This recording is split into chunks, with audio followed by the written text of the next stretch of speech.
মন্ত্রীদের আমার পিছে ঘোরা উচিত। I am sitting on a gold mine, 1.3 trillion cubic metre. মন্ত্রী আমার পিছে পিছে ঘুরবে পার্থ ভাই। ভোলার মানুষের ঘুম ভাঙবে হেলিকপ্টারের আওয়াজে, বিলিয়নিয়ার আসবে ভোলাতে। আমি ভোলাকে তো সেভাবে চাই। Bhola must be the Tamil Nadu of India, Bhola must be the সোজু অফ চায়না। মানে স্পিকার, আমি আমার এলাকা নিয়ে কিছু কথা বলি, ভেরি ইম্পর্টেন্ট ভোলা নিয়ে কথা বলা। মানে স্পিকার, হাফিজ সাহেব থাকলে রিলেট করতো, উনি ভোলার মানুষ। মানে স্পিকার, একটা বাড়ি, সরি হাফিজ সাহেবকে, সরি স্পিকার সাহেব, thank you, so sorry, so sorry. আমি শিওর আপনি চিনেন ওনাকে, বাট আমার বলাটা ভুল হয়েছে।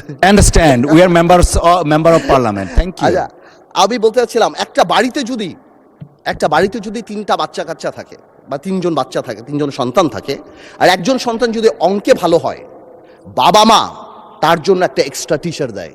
তার মানে এই না বাবা মা অন্য কাউকে অপছন্দ করে, বাট ওই মেরিটটাকে সম্মান করে। মানে স্পিকার, আমার ভোলাতে 1.3 ট্রিলিয়ন কিউবিক মিটার গ্যাস আছে। আমাকে একটু অঙ্কের টিচারের মতো আলাদা করে দেখা উচিত, because I am intelligent and I have the capacity to become a doctor or engineer in future. আমি গ্যাসে পরিপূর্ণ, আপনি আমাকে ভ্যালু করেন। আজকে ভোলা ব্রিজ, আজকে আমি মন্ত্রীদের পিছে পিছে ঘুরি, কাউকে বলে আমাকে একটা এয়ারপোর্ট দেন, কাউকে বলে আমি একটা তেল দেয়, কাউকে বলি আমাকে একটু এয়ারপোর্ট করে দেন, আমাকে একটা বিশ্ববিদ্যালয় এবং আমার ভোলা ব্রিজ সেতু। অনেকেই এটা কনফিউশন যে এই বাজেটের মধ্যে কেন ভোলা বরিশাল সেতুর কথা আসলো না।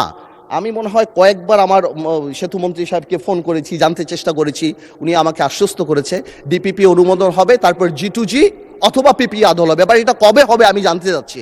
এয়ারপোর্ট আমি ভোলাবাসীর জন্য ঢাকা আসার জন্য চাচ্ছি না, বিকজ ওয়ান্স এই ইনফ্রাস্ট্রাকচার, যে নদী ভাঙানোর জন্য আমাদের রানী সাহেবের পিছে ঘুরি, মন্ত্রীদের আমার পিছে ঘোরা উচিত। I am sitting on a gold mine, 1.3 trillion cubic metre. মন্ত্রী আমার পিছে পিছে ঘুরবে পার্থ ভাই। ভোলার মানুষের ঘুম ভাঙবে হেলিকপ্টারের আওয়াজে, বিলিয়নিয়ার আসবে ভোলাতে।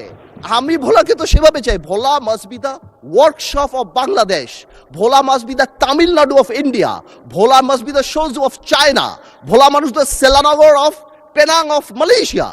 আপনারা ভোলাকে আলাদা ভোলা ডেভেলপমেন্ট কমিটি করেন। আমার হাসপাতালের জন্য ভোলার জন্য ঘুরতে হচ্ছে, আমার একটা এয়ারপোর্ট তো সম্ভবই না, আমার বলে দিচ্ছে টাকা পয়সা নাই। এয়ার স্ট্রিপ যদি আমি কেন চাচ্ছি, যাতে একটা বিদেশি যখন ইনভেস্ট করতে আসে তখন সেই ইনফ্রাস্ট্রাকচারের কথা জিজ্ঞেস করে।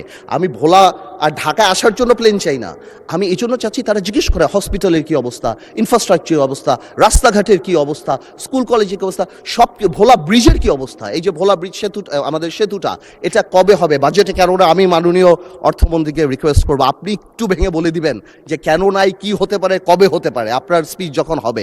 তো এই পুরো জিনিসটা আমাদের মাথায় রাখতে হবে যে ভোলাকে আপনারা ইউজ করেন।